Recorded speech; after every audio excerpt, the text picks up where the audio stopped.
વાત કરીએ સૌથી પહેલા અમદાવાદ ગાંધીનગરમાં બોમ્બથી ઉડાવી દેવાની ધમકી સીએમ ઓફિસ એએમસી ને આરએસએસ કાર્યાલયને ધમકી મળી છે। ગાંધીનગરમાં સીએમ ઓફિસને ઉડાવી દેવાની ધમકી આપવામાં આવી। સીએમ ઓફિસમાં 1 ને 11 વાગે બોમ્બ બ્લાસ્ટની ધમકી આપવામાં આવી છે। એસપી સહિતના અધિકારીઓ સીએમ કાર્યાલય પહોંચ્યા। સીએમઓને બોમ્બથી ઉડાવી દેવાની ધમકી મળી છે।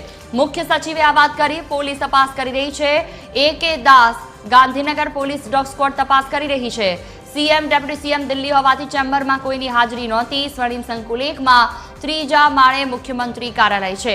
एएमसी ऑफिसने 3 ने 11 वागे उडावी देवानी धमकी मळी छे तो खमासामां एएमसी कचेरीने बोम्बथी उडाववानी धमकी। आरएसएस कार्यालयने 5 ने 11 कलाके उडावी देवानी धमकी आपवामां आवी। कारंज पोलीस स्टेशनना मेल आईडी पर आ ईमेल आव्यो छे। खालिस्तान समर्थित आ मेल होવાનો पण उल्लेख करवामां आव्यो। स्वर्णिम संकुल 1 मां त्रीजा माळे सीएमनी ऑफिस छे। एएमसी ऑफिस आरएसएस ऑफिस ने सीएमनी ऑफिसने उडावी देवानी धमकी आपवामां आवी छे। खमासामां पण एएमसी कचेरीने बोम्बथी उडावी देवानी धमकी आपवामां आवी छे।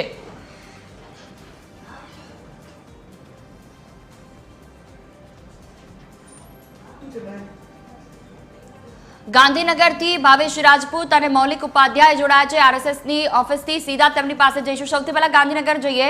भावेश, आपनी पासे आવું केवा प्रकारनी स्थिति छे? तपास कई रीते करवामां आवी रही छे? बोम्बथी उडावવાની धमकी આપવામાં આવી, ક્યાંથી આ મેલ આવ્યો હતો, કેટલા સમય પહેલા? વાત કરવામાં આવે તો ભૂતકાળમાં પણ ગુજરાતમાં અલગ અલગ જગ્યાઓ પર બોમ્બ બ્લાસ્ટની ધમકીઓ આપવામાં આવી છે અને જ્યારે પણ બીડીડીએસ સહિતની એજન્સીઓ તપાસ કરે ત્યારે કોઈ પણ શંકાસ્પદ વસ્તુઓ મળી આવી નથી। આજની જો વાત કરવામાં આવે તો ગાંધીનગરમાં આવેલા સીએમ કાર્યાલય અને અમદાવાદમાં આવેલી કોર્પોરેશનની કચેરી અને આરએસએસના કાર્યાલયને બોમ્બ બ્લાસ્ટની ધમકીઓ આપવામાં આવી છે। આપણે સૌથી પહેલા દ્રશ્યો બતાવીશું સ્વર્ણિમ સંકુલ 1ના કે જ્યાં સીએમ કાર્યાલય આવેલું છે। આ જે બિલ્ડિંગ છે જેમાં ત્રીજા માળે સીએમ બેસે છે અને બીજા માળે ડેપ્યુટી સીએમ બેસે છે। આ જે ધમકીભર્યો ઈમેલ મોકલવામાં આવ્યો તેમાં 1 વાગે ને 11 મિનિટે બોમ્બ બ્લાસ્ટ કરવામાં આવશે તે પ્રકારની ધમકીઓ આપવામાં આવી, જેના પગલે ડોગ સ્ક્વોડ સહિતની જે અલગ અલગ એજન્સીઓ છે તે સ્વર્ણિમ સંકુલ ખાતે તપાસમાં પહોંચી।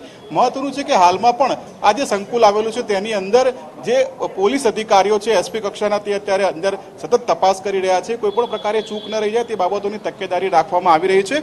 જો કે મહત્વની બાબત એ છે કે મુખ્યમંત્રી અને નાયબ મુખ્યમંત્રી બંને દિલ્હી હોવાથી અહીંયા જે એજન્સીઓ છે તેઓએ રાહતનો શ્વાસ લીધો છે। બીજી તરફ જે ધમકીભર્યા ઈમેલ મળ્યા છે તેના આધારે કોઈ પણ અણબનાવ ન બને તેના પગલે જે એજન્સીઓ છે તે તપાસ કરી રહી છે। આપણે આગળ જઈશું કે જ્યાંથી સીએમ અને ડેપ્યુટી સીએમ પ્રવેશ કરે છે સંકુલમાં। આ જે દ્રશ્યો છે તે પેલા ગેટના છે કે જ્યાંથી જ્યારે પણ સીએમ અને ડેપ્યુટી સીએમ આ સ્વર્ણિમ સંકુલ ખાતે આવતા હોય છે તો અહીંયાથી તેઓ પ્રવેશ લેતા હોય છે। આ જે રસ્તો છે અત્યારે બેરિકેડ લગાવીને બંધ કરી દેવામાં આવ્યો છે અને આજે બીજો રસ્તો છે કે જ્યાંથી સામાન્ય લોકો કે જે મુલાકાતીઓ છે કે કર્મચારીઓ છે તે આવતા જતા હોય છે અને અત્યારે જે તમામ સુરક્ષા વ્યવસ્થાઓ છે તે સંપૂર્ણપણે ચેક કરવામાં આવી છે, વેરીફાઈ કરવામાં આવી છે અને કોઈ પણ શંકાસ્પદ બાબત મળી આવી નથી।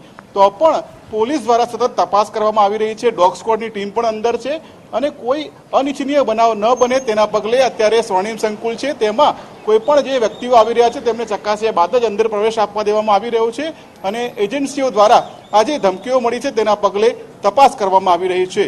જુહી, બિલકુલ ભાવેશ, આપણી પાસે પાછા ફરીશું, સીધા જઈશું મૌલિક પાસે। મૌલિક, આરએસએસની ઓફિસને પણ ઉડાવી દેવાની ધમકી છે, ત્યાં સુરક્ષા વ્યવસ્થા કેવી છે, શું જાણકારી?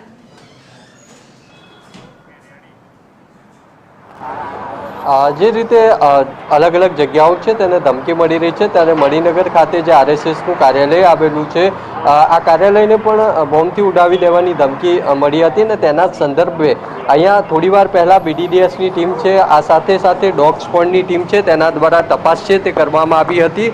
અત્યારે જે દ્રશ્યો છે તેમાં જોઈ શકાય છે કે આરએસએસ કાર્યાલય છે તે આ રીતની સુરક્ષા વ્યવસ્થા છે તે રાખવામાં આવી છે। તમામ જે લોકો અંદર જઈ રહ્યા છે તેમને પૂછપરછ કરીને જ અંદર જવા દેવામાં આવી રહ્યા છે। દ્રશ્યો છે તેમાં જોઈ શકાય છે। થોડીવાર પહેલાં મેં કહ્યું તેમ ફાયરની ટીમ અહીંયા હાજર હતી, ડોગ સ્ક્વોડ છે તે હાજર હતી, સાથે સાથે બીડીડીએસની ટીમ છે તે પણ હાજર હતી। તમામ અને સ્થાનિક પોલીસ આ તમામ દ્વારા અહીંયા અંદર તપાસ છે તે કરવામાં આવી હતી, પરંતુ કોઈ પણ શંકાસ્પદ વસ્તુ હાલની દ્રશ્યે મળ્યું નથી।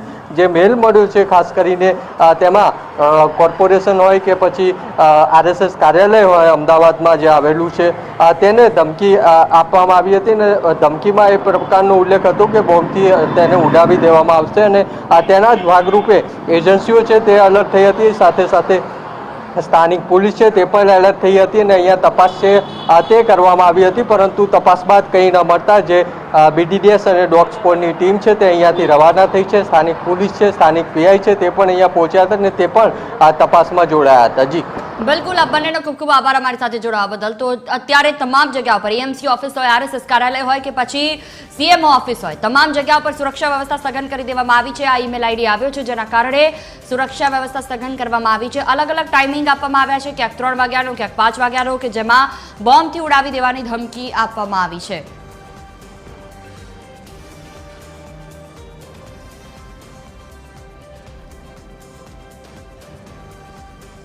અમદાવાદ EMC ઓફિસથી સંવાદદાતા મોનિકા રાજપૂત જોડાય છે અમારી સાથે. જી મોનિકા, EMC ઓફિસને પણ ઉડાવી દેવાની ધમકી આપવામાં આવી છે. કેવા પ્રકારની ત્યાં તૈયારીઓ ચાલી રહી છે? કેવી સુરક્ષા વ્યવસ્થા ત્યાં ગોઠવવામાં આવી છે? શું તપાસ કરવામાં આવી રહી છે? બિલકુલથી જુહી, જે પ્રમાણે વાત કરવામાં આવે તો AMCની જે મુખ્ય કચેરી જે છે જે દાણાપીઠ ખાતે આવેલી છે ત્યાં જે છે બોમ્બથી ઉડાવી દેવાની જે ધમકી ભર્યો જે ઈમેલ જે મળી આવ્યો હતો, ત્યારબાદ જે છે ફાયરની અને જે પોલીસને જાણ કરવામાં આવી હતી. છેલ્લા હજી 2 કલાક દરમિયાનથી જે હાલ જે અંદર જે કચેરી આવેલી છે ત્યાં પણ ચેકિન હાથ ધરવામાં આવી રહ્યું છે. ડોગ સ્ક્વોડ અને બોમ્બ સ્ક્વોડ દ્વારા જે છે આ ચેકિન હાથ ધરવામાં આવી રહ્યું છે. જે પ્રમાણે વાત કરવામાં આવે તો આ અમદાવાદ મ્યુનિસિપલ કોર્પોરેશનની આ જે કચેરી જે છે 6 માળની છે અને એમાં અલગ અલગ વિભાગ આવેલા છે. તેમાં હજારોની સંખ્યામાં જે કર્મચારીઓ પણ કામ કરતા હોય છે, અધિકારીઓ પણ હોતા હોય છે.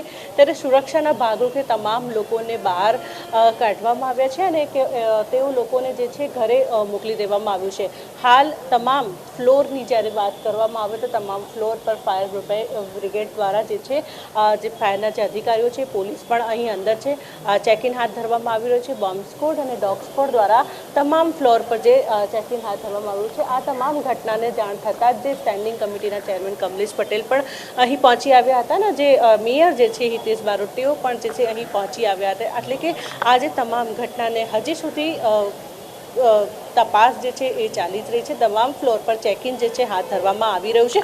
હું ફરી એકવાર આપને આ અમદાવાદ મ્યુનિસિપલ કોર્પોરેશનના જે હું દ્રશ્યો આપને બતાવવા માંગીશ કે જે હાલ દ્રશ્યો પણ આપ જોઈ શકો છો કે જે પોલીસ કર્મીઓ પણ અહીં જે છે બહાર પણ તૈનાત છે.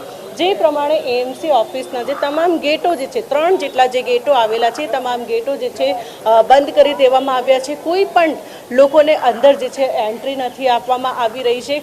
જે અંદર કર્મચારીઓ જે લોકો કામ કરી રહ્યા હતા આ કર્મચારીઓને ની પણ ભીડ જે છે આ જે નીચે જે છે જોવા મળી રહી હતી. એટલે સુરક્ષાના ભાગરૂપે તમામ લોકોને પણ ઘરે જવાની પણ સૂચના આપી દેવામાં આવી છે.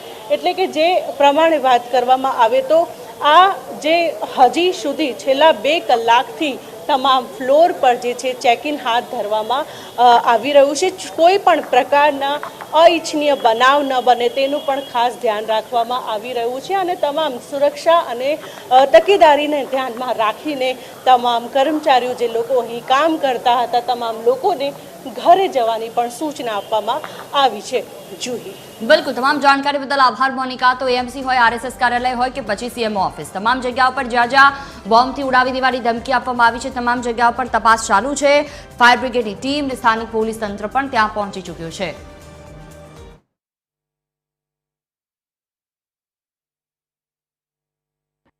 મને નથી લાગતું કે આ એક ફ્રોડ મેલ સ્પેમ જેવું હોઈ શકે છે, પણ છતાં પણ પ્રોટોકોલના ભાગરૂપે જે પણ સરકાર એના ઉપર એક્શન લેવાનું છે તે લેશે. ગુજરાત સુરક્ષિત છે.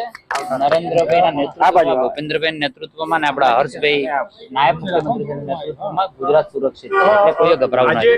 આ કેટલાક લોકોને શાંતિ ન ગમતી હોય એટલે આવું કર્યું હોય. આ જે પણ હશે એ તપાસના આધારે ખ્યાલ. આમાં પોલીસ તંત્ર તપાસ કરી રહ્યા છે. આજે ધમકી મળી છે આમાં પોલીસ તંત્ર તપાસ કરી રહ્યા છે. આમાં પોલીસ તંત્ર તપાસ કરી રહ્યા છે. આજે ધમકી મળી છે આમાં પોલીસ તંત્ર તપાસ કરી રહ્યા છે.